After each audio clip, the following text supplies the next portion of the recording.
Well, obviously, the ice sheet's going to be the biggest factor. I mean, we don't talk about it amongst our team meetings, but we're fortunate to get to practice over in the Cole Center for a couple of days here, and then get up there and skate on it once Thursday. But it's just a different game, as you well know.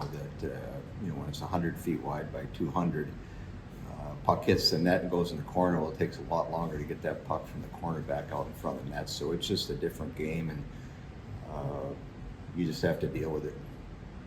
I guess what's impressed you most from your group so far through this part of the season? Well, I think the early part is, they spent the summer working out, and a bunch of them, got themselves into real good shape and got off to real good starts here, and so that was impressive to me. It's obviously still early in the season, but their commitment to what they want to do over the course of the summer. The other part of it is their chemistry seems to be good. I mean, we probably have, 9, 10, 11 players that weren't with us last year. For different reasons, obviously with our freshmen coming in, but players that were the national team and the Olympic team, and so they're back into the mix now, and so I think those two areas probably have impressed me the most. Can you talk about the freshmen and just like the impact they've had so far? Obviously, a lot of them getting those honors, getting pucks on net and stuff. Yeah, obviously for a few of them that got a chance to play here, in the World 18 tournament, and so they're familiar with a full house. They're familiar with the rink, and again, they didn't get much of a break after that tournament because a week later they're here going to summer school and working out, getting to know their teammates, and so they've settled in well. They seem to be comfortable. We had Saturday night's game. We had a lineup made up of all freshmen.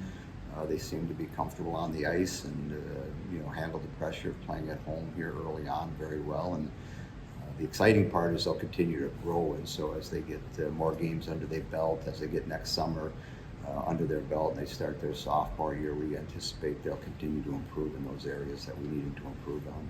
These high-scoring games, you've had like 8 or 9 different goal scorers. What's it been like just to have so much depth that, so many girls that can score out there?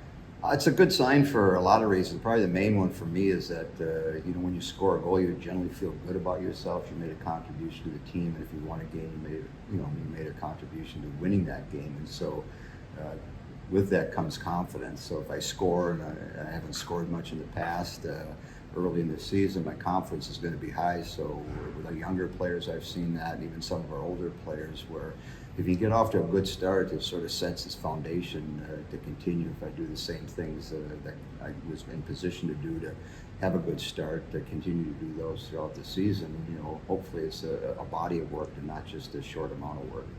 Do you know yet whether you love Lacey and Maddie, or do you know when you have to make a call on whether they can? I think we'll have Maddie for sure. Lacey will probably continue to monitor. She'll skate today with us.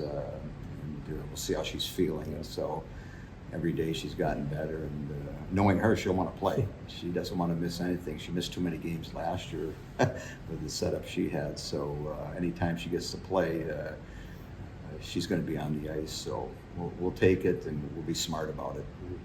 Different coach at St. Cloud this year. Yep. Do you notice anything different about seeing them on video?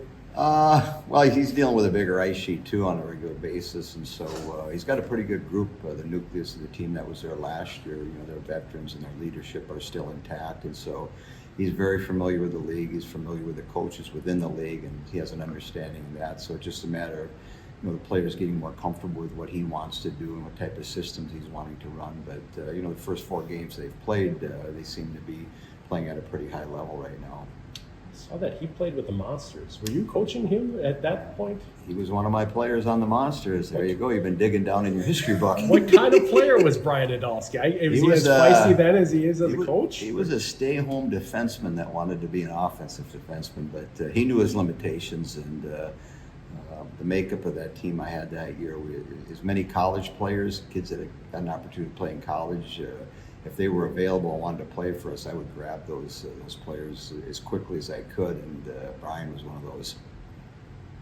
Small world, right? Yeah, turned into a pretty good coach over the years too. Yeah, because when I left the Monsters, then they brought in Dave the Hammer Schultz the following year, so I think a little different philosophies and coaching styles there.